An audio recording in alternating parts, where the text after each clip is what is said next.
Hey everyone, Tinglish teacher here. Welcome back to our channel. I hope everyone is doing well. ఈరోజు కూడా మీ అందరి కోసం మరొక మంచి వీడియోని స్టార్ట్ చేయబోయే ముందు వీడియో డిస్క్రిప్షన్లో మీకు ఉపయోగపడే ప్రొడక్ట్స్ని ట్యాగ్ చేశాను. నచ్చితే అవి తప్పకుండా లింక్స్ క్లిక్ చేసి పర్చేస్ చేసేయండి. ఇప్పుడైతే ఈ వీడియోలో వినడం లేదా లిస్నింగ్ రిలేటెడ్ సెంటెన్సెస్ ఉండబోతున్నాయి. క్లియర్గా ఎగ్జాంపుల్స్తో సహా చెప్పాను. సో వీడియోలో ఉన్న సెంటెన్సెస్ మీకు నచ్చితే ఒక్క లైక్ చేసేయండి.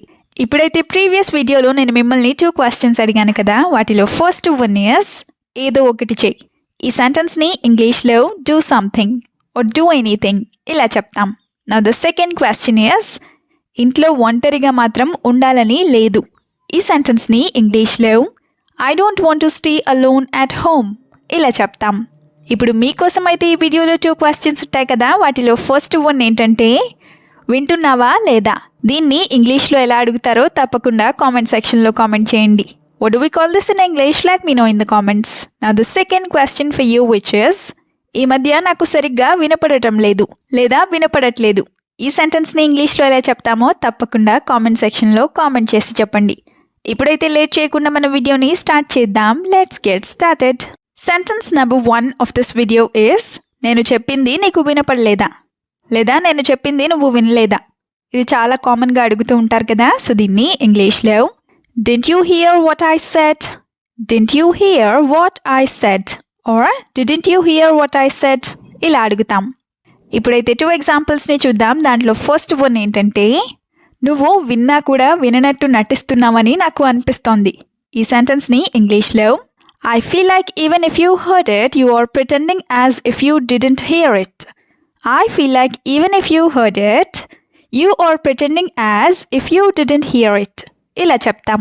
ప్రిటెండింగ్ ఆర్ యాక్టింగ్ అంటే నటించడం అని. అదే ఈ మధ్య నువ్వు చెప్పిన మాటలు నాకు నమ్మాలని అనిపించడం లేదు. ఈ మధ్య నువ్వు చెప్పిన మాటలు ఎందుకు నాకు నమ్మాలని అనిపించడం లేదు ఇలా చెప్పాలనుకుంటే Why is it that these days I don't feel like believing the things you say? Why is it that these days I don't feel like believing the things you say? ఇలా చెప్తాం. సెంటెన్స్ నెంబర్ 2 ఇస్ నువ్వు ఏది పట్టించుకోవెందుకు. ఇది కూడా చాలా కామన్గానే అంటూ ఉంటారు కదా. సో దీన్ని ఇంగ్లీష్లో Why don't you care about anything?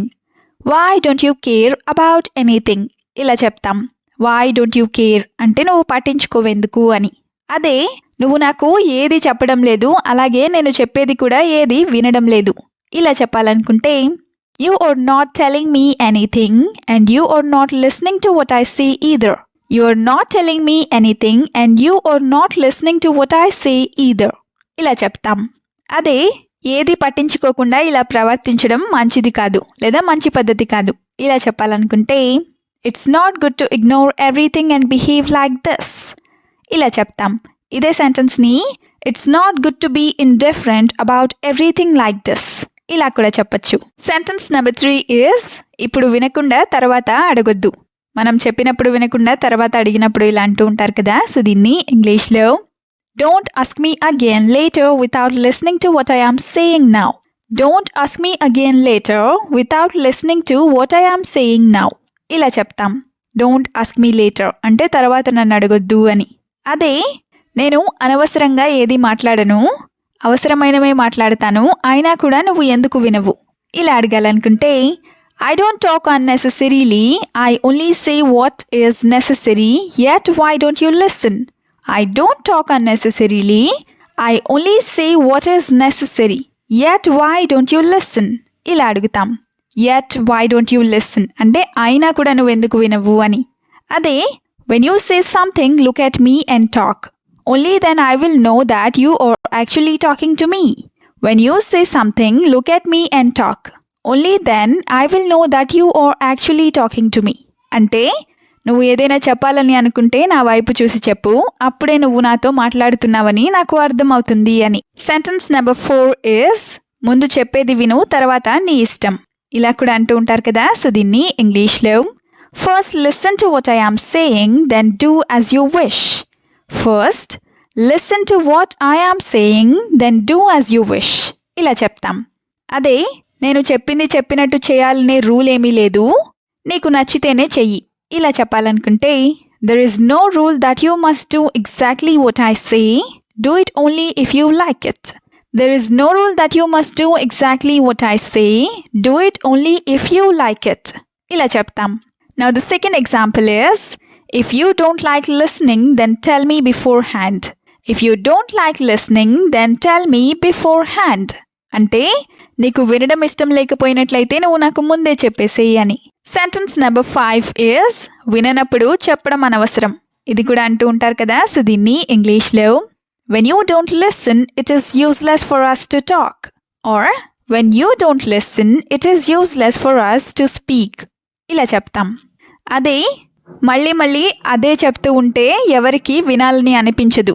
ఇలా చెప్పాలనుకుంటే, if the same thing is said again and again, no one will feel like listening. If the same thing is said again and again, no one will feel like listening. ఇలా చెప్తాం. Same thing is said again and again అంటే ఒకే విషయం మళ్ళీ మళ్ళీ చెప్తే అని. అదే నాకు చాలా చిరాకుగా ఉంది, నువ్వు నాకు ఏది చెప్పొద్దు. ఇలా చెప్పాలనుకుంటే, I am very irritated, don't say anything to me. Or I am very irritated, so you don't say anything to me. ఈ విధంగా చెప్తాం. నెక్స్ట్ సెంటెన్స్ ఈజ్, నేను విన్నాను కానీ మర్చిపోయాను. ఇలా కూడా చాలాసార్లు అంటూ ఉంటారు కదా, సో దీన్ని ఇంగ్లీష్లో I listen but I forgot. I listened but I forgot. ఇలా చెప్తాం. అదే నేను ఏదో ఆలోచిస్తూ ఉన్నాను, అందుకే నువ్వు చెప్పింది నాకు అర్థం కాలేదు. ఇలా చెప్పాలనుకుంటే, I was thinking about something so I didn't understand what you said. I was thinking about something so I didn't understand what you said. ఇలా చెప్తాం. Now the second example is, it would be better if you listen carefully to what I say. It would be better if you listen carefully to what I say. అంటే నేను చెప్పింది నువ్వు జాగ్రత్తగా వింటే నీకే మంచిది లేదా మంచిది అని. Now the last sentence is, ఏం విన్నావో అది చెప్పడం నేర్చుకో. ఇలా కూడా అంటూ ఉంటారు కదా, సో దీన్ని ఇంగ్లీష్లో learn to say what you actually heard. Learn to say what you actually heard. ఇలా చెప్తాం. ఇప్పుడైతే 2 ఎగ్జాంపుల్స్ని చూద్దాం. First one is, what I said is one thing, what you heard is another, and you understood it in yet another way. What I said is one thing, what you heard is another, and you understood it in yet another way. అంటే నేను చెప్పింది ఒకటి, నువ్వు విన్నది మరొకటి, అలాగే నువ్వు అర్థం చేసుకుంది ఇంకొకటి అని. Another example is, maybe you heard it wrong, I didn't tell you that. Maybe you heard it wrong, I didn't tell you that. అంటే నువ్వు తప్పుగా విన్నావేమో లేదా బహుశా నువ్వు తప్పుగా విన్నావేమో, నేను చెప్పింది అది కాదు అని. వీడియోని ఎండ్ వరకు చూసినందుకు థ్యాంక్ యూ సో మచ్. వీడియోలో ఉన్న సెంటెన్సెస్ అన్నీ తరచూ ప్రాక్టీస్ చేస్తూ ఉన్నట్లయితే you will become a better and fluent English speaker. ఈ వీడియో మీకు ఏ విధంగా అనిపించిందో మీ ఫీడ్బ్యాక్ని మాత్రం తప్పనిసరిగా కామెంట్ సెక్షన్లో కామెంట్ చేసి చెప్పండి. We'll meet you again with the useful and interesting video. Until then, keep learning, keep practicing and keep supporting Tinglish Teacher. Have a good day. Bye-bye.